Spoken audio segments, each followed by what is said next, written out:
Good morning to all of you. उम्मीद है I hope आप लोग कैसे हैं। उम्मीद है कि हम अच्छे होंगे घर पे। तो आज हम मॉडर्न जो पिछले क्लास 8 का जो चैप्टर था व्हेन वेयर एंड हाउ, उसका जो है सेकेंड टॉपिक आज पढ़ाने जा रहे हैं। उसको ध्यान से देखेंगे आप लोग और स्टार्ट करते हैं, ठीक है। तो the chapter was when where and how. The first topic was introduction of history that I have told you in your earlier classes, previous classes. Introduction of history के बारे में मैंने आपको अच्छे तरीके से पिछले क्लास में समझा दिया है। अगर आप इसके बारे में समझना ही चाहते हैं तो पिछले टॉपिक में जाएं, पिछले वीडियो में, और उसको अच्छे से देखें, आपको समझ में आ जाएगा। और उसके बाद जो नेक्स्ट टॉपिक था, जो कि मैंने पिछले क्लास में ही बताया था, that is periodization of history. History can be written from the origination of Earth, which may be millions of years. History लिखा जा सकता है कब से, या लिखा गया भी होगा। ओरिजिनेशन ऑफ द अर्थ, जब से अर्थ का ओरिजिनेशन हुआ है, जब से अर्थ आया है, और कब तक, up to the current time, अब तक लिखा भी जा रहा है। और कंटिन्यूअसली अभी भी जो सारी चीजें हो रही है, जैसे कि अभी कोविड-19 के बारे में जो आया है, जैसे कि उससे पहले प्लेग आया था, तो वो भी एक हिस्ट्री का पार्ट है, और ये भी एक हिस्ट्री का पार्ट बनेगा, जो कि आगे पढ़ने को मिलेगा। So to understand the historic records and facts, history has been divided in 3 periods. तो हिस्टोरिक रिकॉर्ड्स और हिस्टोरिक फैक्ट्स को समझने के लिए हिस्ट्री को 3 पार्ट में डिवाइड किया गया है। अब ये पीरियोडाइजेशन इसी को कहा जाता है, छोटे छोटे पीरियड में उसको बांट दिया गया है। इसकी जरूरत क्यों पड़ी, वाई इट वी नीडेड। तो इसका आंसर थोड़ा सा हम व्यवहारिक शब्दों में ये समझाना चाहेंगे, प्रैक्टिकल वे में, कि आप लोगों का सिलेबस है। अब सिलेबस को हम लोग कैसे पढ़ाते हैं, पहले सिलेबस कंप्लीट करवाते हैं, PT1, फिर टर्म 1 एग्जामिनेशन होता है, PT2 होता है, फिर टर्म 2 होता है, जो कि इस तरीके से जो सारे एग्जामिनेशन होते हैं, ताकि आपके सिलेबस आपको पढ़ने में आसान हो जाए, और वो टर्म बाई टर्म आपका एग्जामिनेशन भी ले लिया जाए, और आपको बढ़िया से वो सारी बातें समझ में आ जाए। तो और बुक भी अच्छे से, सिलेबस भी अच्छे से समझ में आ जाए, आप ग्रैस्प कर सको वो सारी चीज़ों को। तो ठीक उसी तरीके से हिस्ट्री को अच्छे तरीके से समझा जाए, हिस्टोरिक रिकॉर्ड्स को, फैक्ट्स को। तो इसके लिए जरूरी है कि हिस्ट्री को बहुत सारे पीरियड में बांटा जाए। तो traditionally history has been divided in 3 segment, 3 period, that is ancient history, medieval history, modern history. ये सारी चीजें मैंने पिछले क्लास में बताया है, बट फिर से एक बार क्लियर कर दे रहे हैं। These periods don't start or end with cut-off dates, but have a gradual fading pattern and evaluation pattern from one to others. अब जो ये हिस्ट्री को जो बांटा गया, modern, ancient history, medieval history, modern history, 3 part में, तो ये कोई कट ऑफ डेट नहीं है कि इतने डेट से इतने तारीख को ये खत्म हो जाएगा, इस मंथ में ये खत्म हो जाएगा, और इस मंथ के बाद से मॉडर्न हिस्ट्री स्टार्ट हो जाएगा। ये किस बेस पे बनाया गया है? तो ये जो बनाया गया है उसका मेनली जो बेस है वो ये है कि जिस तरह से हम लोगों के कल्चर का इवेल्युएशन होता चला गया है, जिस तरह से सोसाइटी का इवेल्युएशन हुआ है, चेंजिंग हुआ है, जियो चेंजिंग हुआ है, पॉलिटिकल चेंजिंग हुआ, इकोनॉमिकल चेंजिंग हुआ है, जैसे जैसे डेवलप करता गया, तो उसके बाद का जो सिनेरियो आया उसके अकॉर्डिंग, मतलब कि सामाजिक, आर्थिक और आपका जो भौगोलिक, ये सारे परिदृश्य जो होते हैं, सिनेरियो जो होता है, वो चेंज जैसे जैसे होता चला गया। क्योंकि अभी कुछ दिनों के बाद का समय बदल जाएगा, तो उसको ध्यान में रखते हुए इन सारे पीरियड को बांटा गया है। और उससे भी जो इंटरेस्टिंग बात यह है कि different country has divided the period of history according to their own time. वो सारे अपने अपने टाइमलाइन के हिसाब से सारे कंट्री ने इसको डिवाइड किया है। तो अब आप आइए देखते हैं, many European country has divided three in history in 3 periods, ancient, medieval and modern, that is their own time, that is 15th of the century। ये 15th of the century के अकॉर्डिंग इसको डिवाइड किया गया है। And in India it is divided modern history is started from the 18th of the century. ये chapter जो है basically इसमें मॉडर्न हिस्ट्री के बारे में हमको पढ़ना है, एंशियंट और मेडिवल के बारे में नहीं पढ़ना है। तो यूरोपियन कंट्री जो है वो मेडिवल हिस्ट्री को स्टार्ट किया है, वो अपने देशों में 15th ऑफ सेंचुरी के बाद मानता है कि उसका मॉडर्न डेज आया।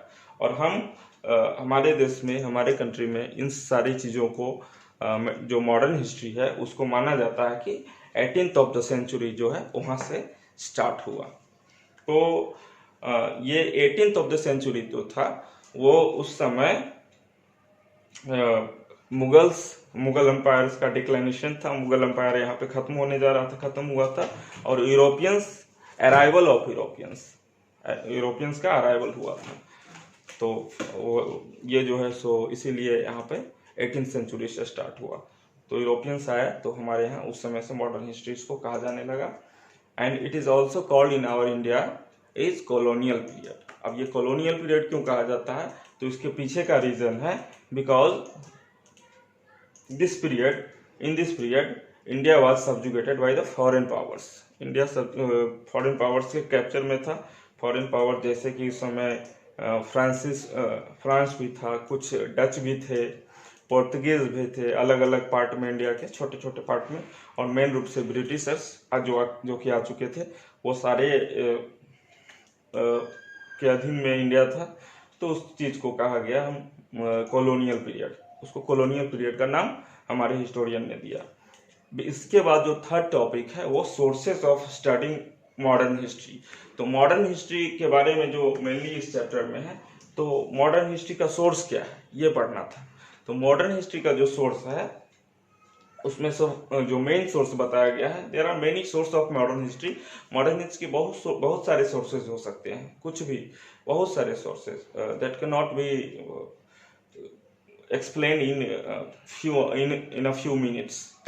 So in this chapter that is told about the sources of modern history, that is literary sources. इसमें जो बताया गया है इस आपके बुक में इस सिलेबस के अकॉर्डिंग, वो लिटरेरी सोर्सेज के बारे में बताया गया है। Literary sources, the word literary is comes from word literature, वो लिटरेचर से आया है। लिटरेरी सोर्सेज का कहने का मतलब ये जो इसका वर्ड हो गया लिटरेरी वर्ड्स, इसका मेन लिटरेरी सोर्सेज, इसका मेन मतलब हो गया, इसका जो मीनिंग आता है वो आ गया रिटेन डॉक्यूमेंट्स। तो जो रिटेन डॉक्यूमेंट्स है उसके बारे में पढ़ना है। तो उसमें दो आता है, एक ऑफिशियल रिकॉर्ड्स और दूसरा इंडिजीनियस रिकॉर्ड्स। तो सोर्सेज ऑफ लिटरेरी सोर्सेज के बारे में जानते हैं पहले। तो sources of literary natures provides the most valuable information. The accounts given in the form of official records, a traveler's note, उसी तरीके से manuscripts, newspaper clips, plenty of insight in the modern period. That is literary sources, divided into two categories, official records and indigenous records. अब official records में क्या आता है, indigenous records में क्या आता है, ये बताते हैं। तो और जो ऑफिशियल रिकॉर्ड्स में आता है वो है जो उस समय जो रूलर्स थे, जैसे कि ब्रिटिशर्स को ही माना जाए, उनके यहाँ जो रिकॉर्ड्स था officially from the tehsildar level up to the secretariat level. तो तहसीलदार लेवल से सेक्रेटेरिएट लेवल तक जो भी बातें होती थी वो रिकॉर्ड करके रखते थे। तो वो सारे रिकॉर्ड्स जो है वो ऑफिशियल रिकॉर्ड्स में आता है और उसको प्रायोरिटी भी दिया जाता है, क्योंकि हिस्ट्री का जब तक हम सारी चीज़ों को देखेंगे नहीं, समझेंगे कैसे, इट कुड बी बायस्ड, हो सकता है ये एक पक्षीय हो, क्योंकि ब्रिटिशर्स का रिकॉर्ड्स है, ब्रिटिश थे उस समय, उनका रिकॉर्ड्स लिखा हुआ है। जब उनका रिकॉर्ड्स लिखा हुआ है तो वो अकॉर्डिंग अपने हिसाब से उन्होंने इस अपने पक्ष में उन सारी बातों को लिखा होगा। So that's I told you that could be biased. Official records biased भी हो सकता है। और दूसरा सोर्स जो है वो इंडिजीनियस रिकॉर्ड्स है। तो इंडिजीनियस रिकॉर्ड्स क्या हो गया, जैसे कि न्यूज़पेपर क्लिपिंग्स हो गया, उस समय बहुत सारे इंडिजीनियस न्यूज़पेपर भी थे, है ना। इंडिजीनियस मीन्स देसी। तो बहुत सारे इंडियन न्यूज़पेपर्स भी उस समय थे जो कि इंडिया के तरफ से लिखते थे, इंडियन की बातों को, इनके पक्षों को रखते थे। तो इंडिजीनियस सोर्सेज में वो भी आ गया, तो उन सारे न्यूज़पेपर्स का क्लिपिंग्स भी होता है। उसके बाद बहुत सारे ट्रेवलर्स इंडिया आए तो उसका नोट्स भी होगा। कोई ज़रूरी नहीं कि ब्रिटिश तो यहाँ रूल कर रहे हैं तो सारे ट्रेवलर्स आएंगे तो ब्रिटिश के बारे में ही बोलेंगे, उसके पक्ष की ही बात करेंगे। सेकंड ये हो गया कि न्यूज़पेपर का क्लिपिंग्स हो, बहुत सारे क्लिपिंग्स हो गए, मैन्यूस्क्रिप्ट्स हो गए, जैसे कि बहुत सारे एक्सकैवेशन भी हो गए। ये सारी चीज़ें उस समय वो इंडिजीनियस में आता है। उस समय फ्रीडम फाइटर्स थे या उस समय के जो इंडियन लोग थे उन्होंने अपनी अपनी ऑटोबायोग्राफी लिखी थी, अपनी अपनी जीवनी लिखी थी, तो उसमें भी उन्होंने बहुत सारी बातों का वर्णन किया है। तो ये सारे सोर्सेज जो है इंडिजीनियस सोर्सेज में आता है। तो विस्तृत रूप से हम एक्सटेंसिवली इसका बात करते हैं इंडिजीनियस सोर्सेज के बारे में और ऑफिशियल रिकॉर्ड्स के बारे में। और तीसरा आ जाता है other sources, that could be historical monuments. अब हिस्टोरिकल मोनूमेंट्स में बहुत सारी चीज़ आते हैं, जैसे पार्लियामेंट हो गया, रायसीना हिल्स हो गया, राष्ट्रपति भवन, इन सारे मतलब कि बहुत हिस्ट्री से रिलेटेड जितने भी बिल्डिंग्स हैं, मोनूमेंट्स हैं, वो सारे अदर सोर्सेज में आता है। उन सारी चीज़ों को भी बोला जाता है, ये सारी बातें। तो इसके बारे में आप एक्सटेंसिवली हम थोड़ा आपको बताना स्टार्ट करते हैं, ठीक है। Then note down these topics. In India, modern period is called colonial period because in this period India was subjugated by foreign powers. Now sources of studying modern history. Modern history का कुछ sources जो है तो वो क्या था, literary sources था। Sources of literary nature provides the most valuable information. The account given in the form of official records, travelers' notes, manuscripts, travelers' notes, manuscripts in the form of official records, newspaper clippings provide plenty of insight to this period. ये सारी चीज़ें भी थोड़ी देर पहले मैंने समझाया था। और ये उसका there are three parts of literary sources: official records and indigenous records and other records. तो वही ऑफिशियल रिकॉर्ड्स और इंडिजिनियस रिकॉर्ड्स के बारे में मैं बता चुका हूँ, और वो अब नोट करने के बाद आप इसको देख करके नोट कर सकते हो। और इससे पहले वाले भी नोट कर लेना, थोड़ा पॉज करके वीडियोस को, और कोई प्रॉब्लम होगा तो आप लिख सकते हो। अब आते हैं ऑफिशियल रिकॉर्ड्स पे। प्लीज पेन डाउन, इसको सबको नोट कर लेना है। Top priority among literary sources, there are many literary sources, उसमें से टॉप प्रायोरिटी जो दिया गया है जिन सोर्सेज को, वो है official records at the different levels.